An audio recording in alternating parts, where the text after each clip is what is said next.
Bienvenidos a unprofesor.com. Hoy os vamos a hablar de una de las polémicas filosóficas más importantes de todos los tiempos. De hecho, la filosofía griega se nutre de esta polémica durante unos 150 años y autores tan importantes como Platón o Aristóteles intentaron participar en ella y de hecho es Aristóteles el que solucionó definitivamente esta polémica. La polémica surge a partir del planteamiento de Heráclito, que afirma que todo se mueve, todo cambia, y del planteamiento de Parménides, que afirma que el movimiento y el cambio son imposibles. Aquí tenemos que tener presente un elemento fundamental. La palabra que utilizan los griegos para definir el concepto cambio y para definir el concepto movimiento es exactamente la misma. Nosotros tenemos muy clara la diferencia entre cambiar y moverse, pero ellos confunden estos términos hasta el punto de considerar que el movimiento y el cambio son exactamente la misma cosa y si una cosa es posible afirmarán que las dos suceden al mismo tiempo y si estas dos cosas son imposibles nunca podrán suceder.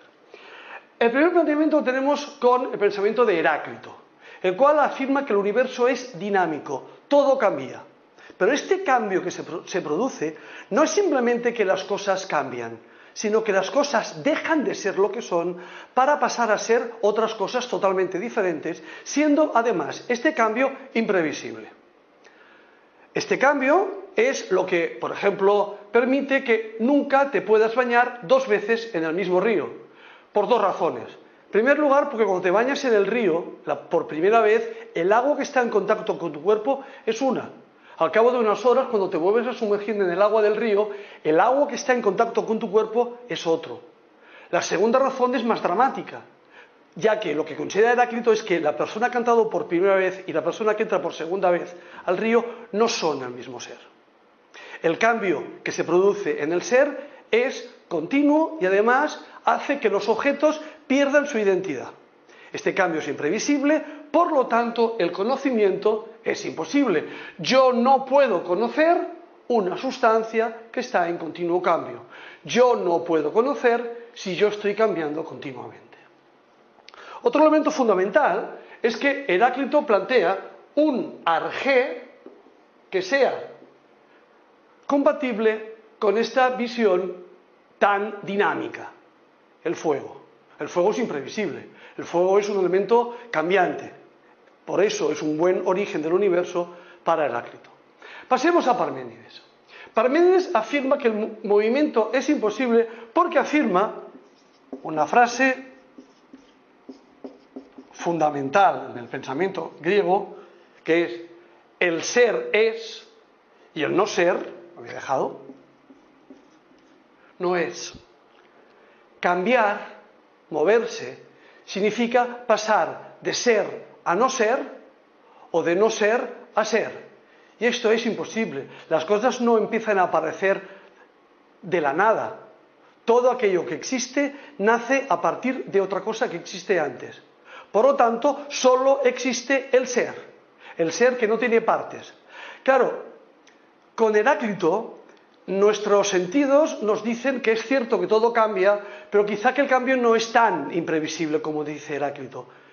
Nuestros sentidos nos dicen que Parménides se equivoca, ya que existen objetos diferenciados los unos de los otros. Esto es solucionado por Parménides afirmando que nuestros sentidos lo que hacen es engañarnos.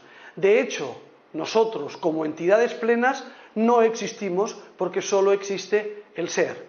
Y el conocimiento no existe porque al no tener partes el ser, no podemos conocer absolutamente nada. A partir de aquí, todo el pensamiento griego girará en función de estas tres cuestiones. ¿Cómo es posible que haya movimiento o cambio? Al mismo tiempo, ¿cómo es posible que haya ser? Y finalmente, ¿cómo es posible que el conocimiento exista? Claro, esto es un problema bastante grave porque llevamos unos 150 años de pensamiento filosófico y ya tenemos dos autores que afirman que si todo se mueve, nada se puede conocer y si nada se mueve, nada se puede conocer. Los filósofos posteriores intentarán superar esta polémica explicando por qué hay movimiento, por qué hay seres y por qué existe el conocimiento. Os invito a que vayáis a la página web de unprofesor.com, allí encontraréis actividades evaluables y también os podéis poner en contacto conmigo por si surge alguna duda. Muchas gracias.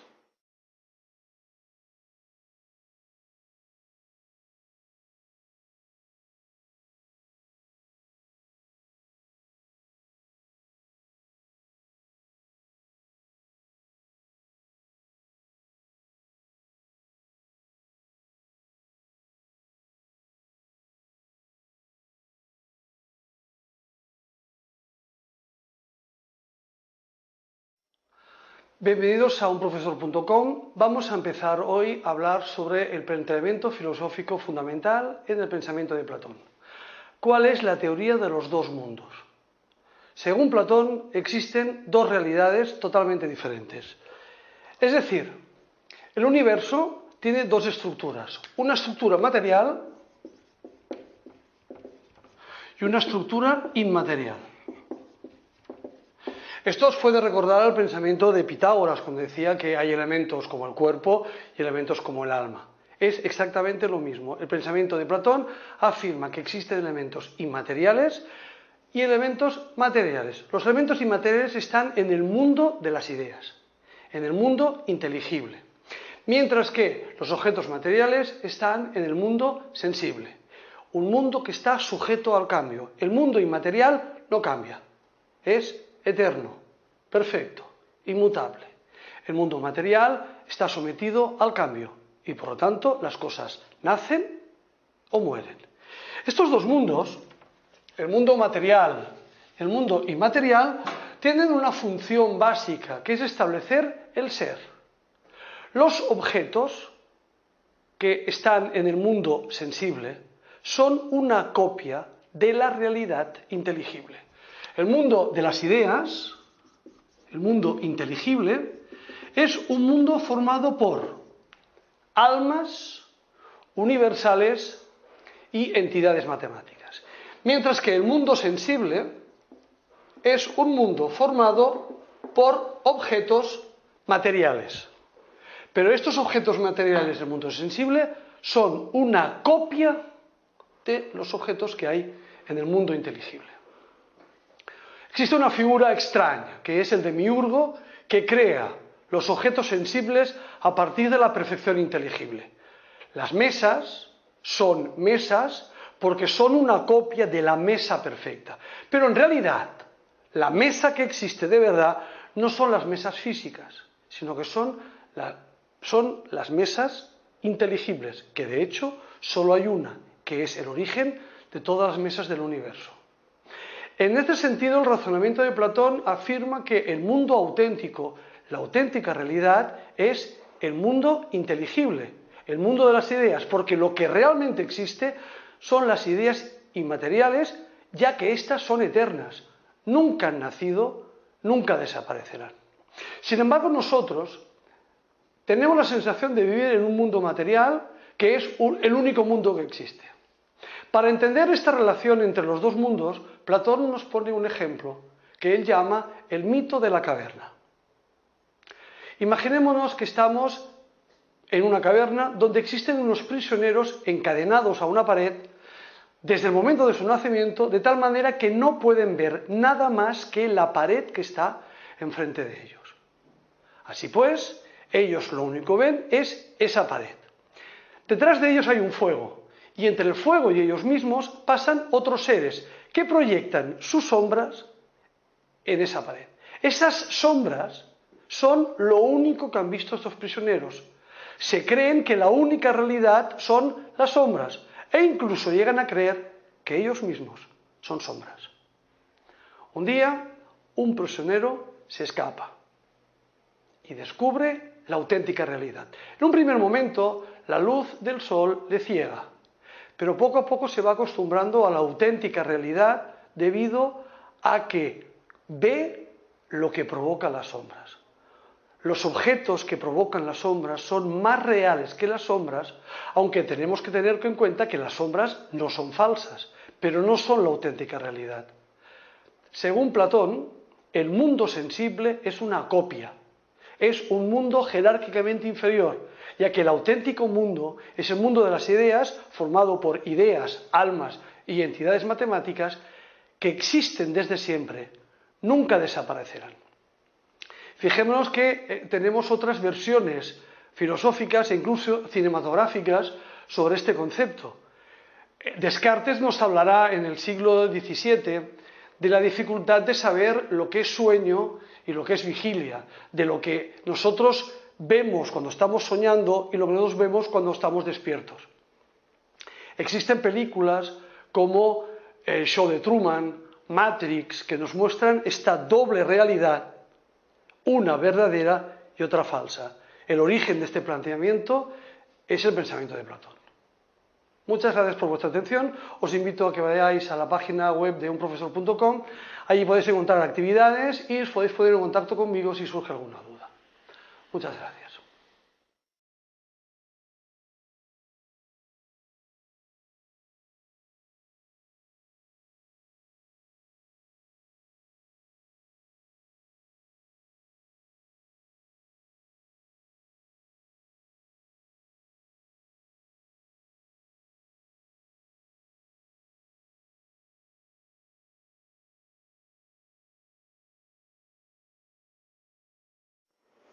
Bienvenidos a unprofesor.com. Hoy vamos a hablar de la metafísica de Aristóteles, uno de los elementos fundamentales de su pensamiento.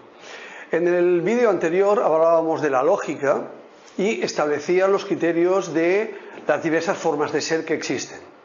Estos criterios, que son lógicos, también pasan a ser metafísicos, es decir, no nos interesa solo la estructura del lenguaje, sino en la estructura del ser. Las formas de ser son formas diferentes de ser de los objetos que existen. Aquello que existe, por lo tanto, tiene 10 elementos fundamentales, lo que llamamos 10 categorías, que dividimos en dos grandes grupos: la sustancia y los accidentes. Si definíamos sustancia como el sujeto de una oración copulativa, ahora en metafísica definiremos sustancia como aquello que es capaz de existir por sí solo. Y si definíamos accidentes como las características de la sustancia, lo que ahora diremos es que son los elementos que permiten a la sustancia ser lo que es y cambiar sin dejar de ser aquello que es. Los accidentes son lugar, tiempo, acción, pasión, cualidad, cantidad, etc. Aquellos elementos que, pese a que cambien, no cambia el ser en sí. Sin embargo, la sustancia es el ser en sí mismo, el auténtico ser.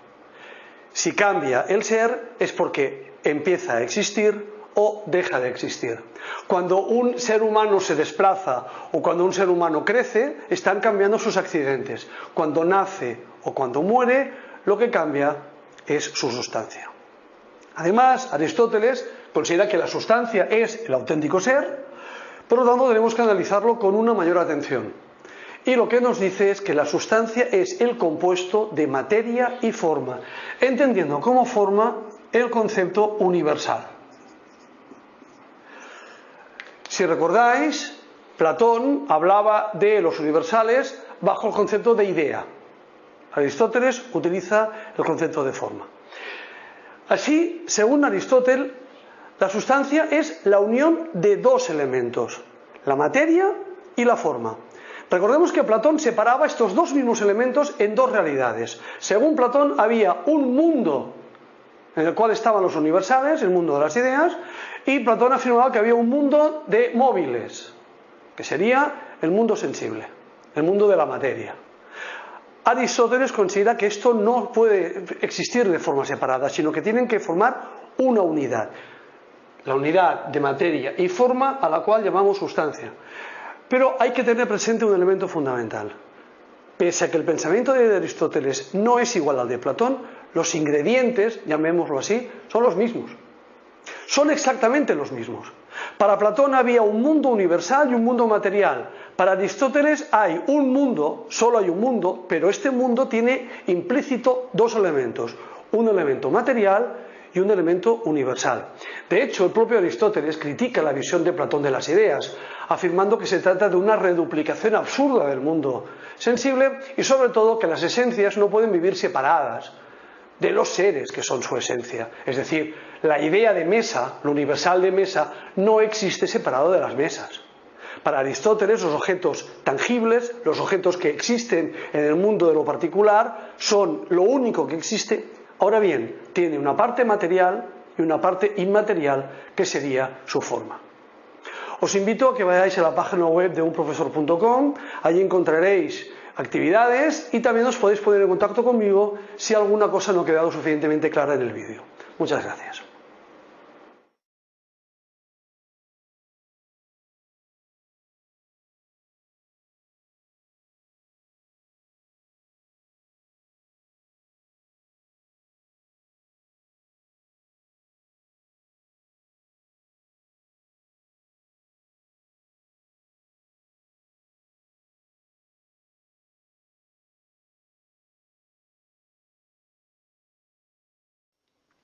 Bienvenidos a unprofesor.com. Hoy vamos a analizar el pensamiento de Santo Tomás de Aquino. Santo Tomás de Aquino es un autor aristotélico que lo que hace es intentar, junto a su maestro San Alberto Magno, convertir el pensamiento de Aristóteles en un pensamiento cristiano. Un intento parecido había hecho Averroes de convertir el pensamiento de Aristóteles al Islam. Sin embargo, Averroes siempre toma partido de Aristóteles cuando el pensamiento de Aristóteles no es compatible con el Islam. Esto no lo hará Santo Tomás de Aquino. Es decir, aquellos elementos que puedan entrar en contradicción de forma clara entre el pensamiento de Aristóteles y el cristianismo, Santo Tomás optará por favorecer el pensamiento cristiano. Así, por ejemplo, el primer motor de Aristóteles no creaba el mundo. El primer motor de Santo Tomás de Aquino sí crea el mundo. Para Aristóteles el alma era material. Para Santo Tomás de Aquino el intelecto agente será inmortal, pero será individual, con lo cual existe una parte inmaterial del alma individual de cada ser humano. Así pues, sin cambiar demasiado el pensamiento de Aristóteles, Santo Tomás de Aquino opta por favorecer la visión cristiana. Uno de los elementos más novedosos del pensamiento de Santo Tomás de Aquino es el intento de demostrar la existencia de Dios, utilizando 5 argumentos, lo que se ha denominado las 5 vías de Santo Tomás, que son las que tenéis aquí apuntadas. Empecemos a analizar una por una. Vía del movimiento. Según Santo Tomás de Aquino, todo movimiento es causado por algo anterior. Se necesita un primer motor que mueva sin que nadie le mueva a él. Y este primer motor sería Dios. Démonos cuenta de que este argumento es del propio Aristóteles, cuando argumenta la existencia del primer motor, el cual es equiparado por Santo Tomás de Aquino como Dios. El segundo argumento, la vía de la causalidad, es un argumento bastante parecido. Toda causa es causada por una causa anterior, necesitamos una primera causa que sea la causa de todo lo que existe. Este pensamiento no es compartido por Aristóteles, sin embargo, es una de las claves para entender el papel que juega Dios según el pensamiento cristiano y aristotélico al mismo tiempo de Santo Tomás de Aquino. Tercera vía, vía de la contingencia. La contingencia es aquella particularidad de la no necesariedad de un ser. Un ser es contingente cuando no es necesario. Para Santo Tomás de Aquino, el hecho de que todos los seres del universo sean contingentes y por lo tanto que puedan perfectamente no existir, no da sentido de continuidad al universo. Necesitamos un ser que exista al mismo tiempo que el universo. Un ser que sí sea necesario. Y este ser será Dios. El cuarto argumento, la cuarta vía, la de los grados de perfección, tenemos que, según Santo Tomás de Aquino, todos los objetos que existen son más o menos perfectos. Digamos que tienen una perfección relativa. Necesitamos una perfección absoluta. Y esta perfección absoluta sería Dios. Y finalmente, la vía del orden del universo. Según Aristóteles y según Santo Tomás de Aquino, el universo está ordenado. Recordemos el concepto de la causa final. Todos los objetos tienen un objetivo que cumplen perfectamente. El universo está ordenado. Necesitamos que alguien ordene este universo. La materia no se ordena a sí misma. Pues este orden es considerado por Santo Tomás de Aquino como una prueba de la existencia de Dios. Finalmente, hay otro elemento del pensamiento de Aristóteles que es cambiado por Santo Tomás de Aquino, digamos que es corregido por Santo Tomás de Aquino, que es la idea de que el hecho de que exista la esencia, el concepto de un ser, no implica que ese concepto tenga que existir. Este es un ataque directo al pensamiento de San Anselmo. Santo Tomás de Aquino critica el argumento ontológico, que intentaba demostrar que Dios existe a partir del concepto de Dios, pero él ha demostrado o ha intentado demostrar con otros argumentos la existencia de Dios. Hasta aquí los elementos fundamentales del pensamiento de Santo Tomás de Aquino. Os invito a que vayáis a la página web de unprofesor.com. Allí tendréis actividades, la corrección de estas actividades y la forma de poneros en contacto conmigo por si tenéis alguna duda. Muchas gracias.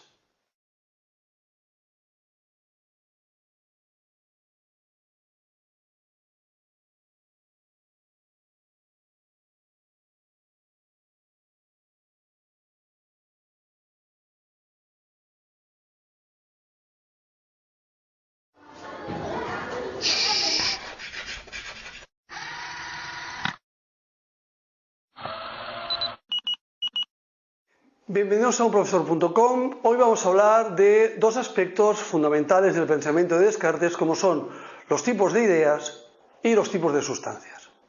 Empezamos por los tipos de ideas. Según Descartes existen tres tipos de ideas. Las ideas adventicias, que son aquellas ideas que han nacido a partir de la experiencia sensible. Hoy podríamos hablar de un coche, un árbol, una pared, una silla. Son elementos que nosotros hemos experimentado y que por lo tanto los conocemos. Las ideas facticias, sin embargo, serían aquellas ideas que nacen de la combinación de otras ideas. Seguramente una idea que todo el mundo tiene en la mente sería la idea de sirena. Una sirena sería el resultado de unir la idea adventicia de cuerpo de chica y cola de pez. Las ideas facticias, por lo tanto, son ideas que no hemos experimentado, sino que son fruto de la imaginación. Pero el tipo de ideas más importante para Descartes, o como mínimo por la novedad que eso significa y la importancia histórica que tendrá, es el concepto de ideas innatas. Son aquellas ideas que nosotros tenemos simplemente por el hecho de existir y no han nacido ni de la combinación de otras ideas, ni mucho menos de la experiencia. En el vídeo sobre las meditaciones metafísicas de Descartes hablábamos sobre la idea de perfección, o de eternidad, o de infinitud. Son conceptos que nosotros no hemos podido experimentar, y sin embargo estas ideas las tenemos. Descartes además vinculaba estas ideas con la figura de Dios. Dios era eterno, Dios era infinito, Dios era perfecto y era el que situaba en mi mente estas ideas. Hay que tener presente que los filósofos europeos a partir de este momento se alinearán en dos grandes grupos, los empiristas y los racionalistas, a partir del concepto de las ideas innatas. Pero esto es una cuestión demasiado importante como para tratarla en este vídeo y por lo tanto en un vídeo posterior analizaremos las auténticas diferencias entre el empirismo y el racionalismo. En segundo lugar, vamos a hablar de los tipos de sustancias que establece Descartes. Así tenemos la res cogitans, es una expresión latina, significaría la cosa que piensa, que sería la mente, sería el alma. Yo poseo una mente, al igual que todos los seres humanos, pues ese alma forma parte de la res cogitans. En segundo lugar tenemos la res extensa, la cosa que ocupa espacio. Eso sería el mundo material. Fijémonos que si nos acordamos del pensamiento de Platón, la res cogitans sería algo parecido al mundo inteligible, no exactamente porque simplemente aquí habría almas, aquí no habría ideas o universales, pero sí que sería el ámbito de las almas, mientras que la res extensa podría ser el mundo sensible de Platón. Finalmente tenemos la res divina, que sería Dios, que Descartes ha intentado demostrar que existe. Os invito a que vayáis a la página web de unprofesor.com. Allí encontraréis actividades, la corrección de esas actividades y también la manera de ponernos en contacto conmigo. Si tenéis alguna duda, ya sabéis cómo hacerlo. Muchas gracias por vuestra atención.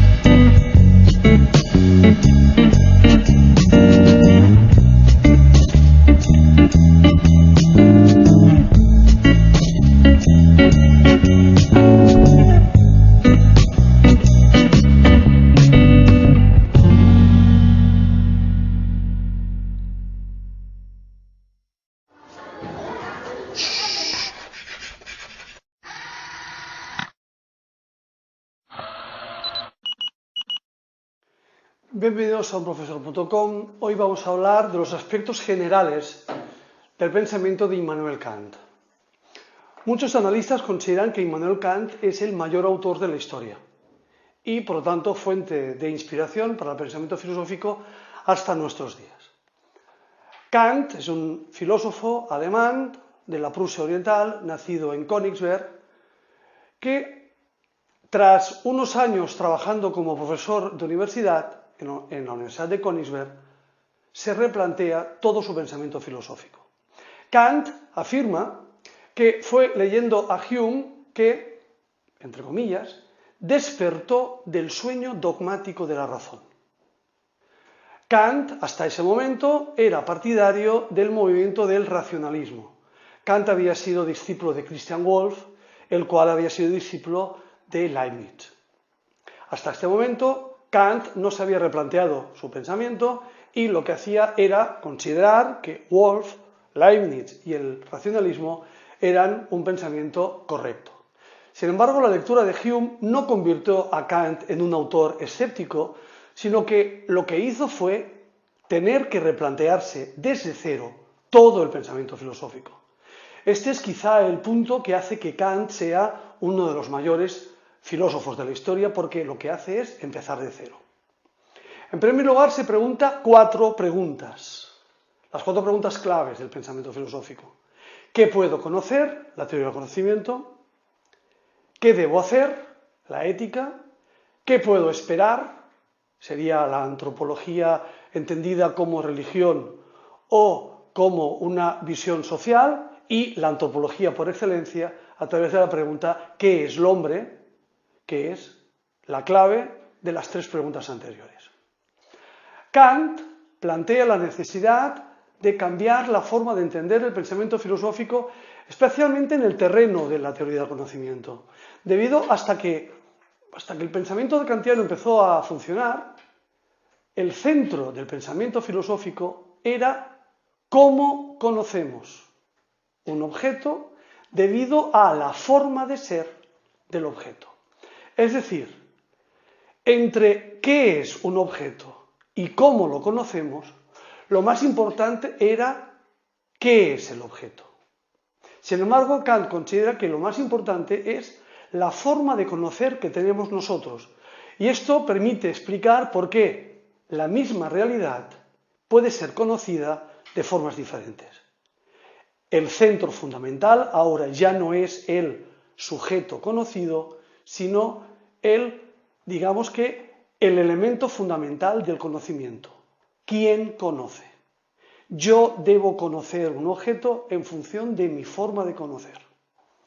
Esto Kant lo denomina la revolución copernicana en el terreno del conocimiento, que lo que hace es considerar que el sujeto del conocimiento es muy importante, mientras que el objeto del conocimiento, aquello que es conocido, digamos que no tiene un papel tan importante como se consideraba en el pensamiento de Platón, Aristóteles u otros autores. Otro elemento fundamental de su pensamiento es la concepción de la mayoría de edad de la humanidad. Según Kant, con la Ilustración, la humanidad ha llegado a la mayoría de edad y por lo tanto ya debe ser ella misma quien decida cuál es su destino. Por lo tanto, ya no tiene ningún sentido que haya sistemas políticos paternalistas, autoritarios, sino que la libertad debe ser el fundamento del pensamiento político. En los próximos vídeos analizaremos con más atención la teoría del conocimiento de Immanuel Kant, así como su teoría ética. Os invito a que vayáis a la página web de unprofesor.com, allí encontraréis actividades, allí encontraréis también estas ideas resueltas y la manera de poneros en contacto conmigo por si surge alguna duda. Muchas gracias.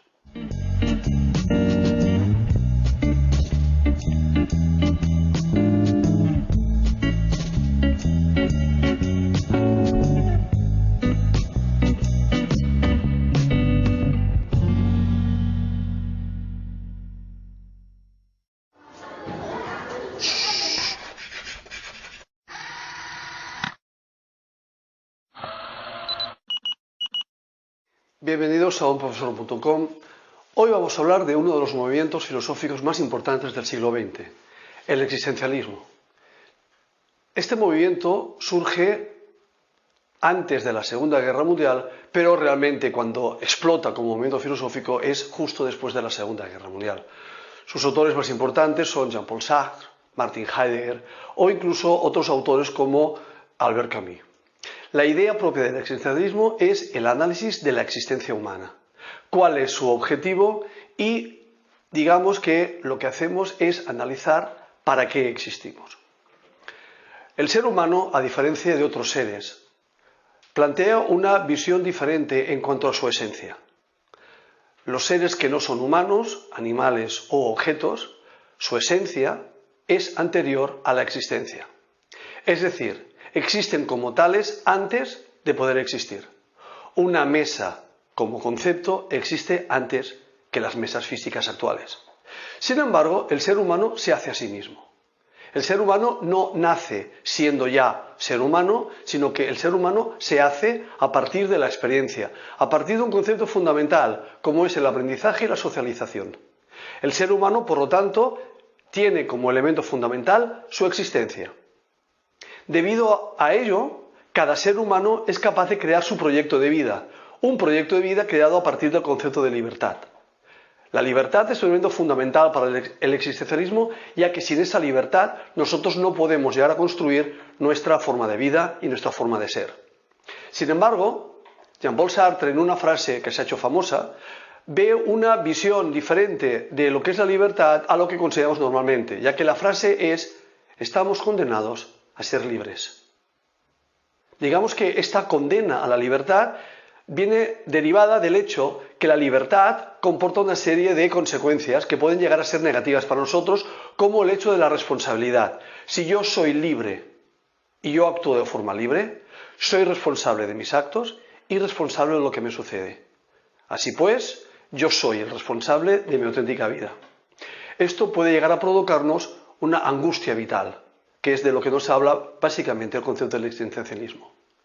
La idea, por tanto, del existencialismo es una idea basada en el hecho de que el hombre no nace terminado, no nace ya acabado, sino que es la sociedad y él mismo en el seno de esa sociedad que termina de construirse a sí mismo. Y esta construcción se hace en el ámbito de la libertad humana. Os invito a que vayáis a la página web de unprofesor.com. Ahí encontraréis actividades, la corrección de estas y también la forma de poneros en contacto conmigo por si tenéis alguna duda. Muchas gracias.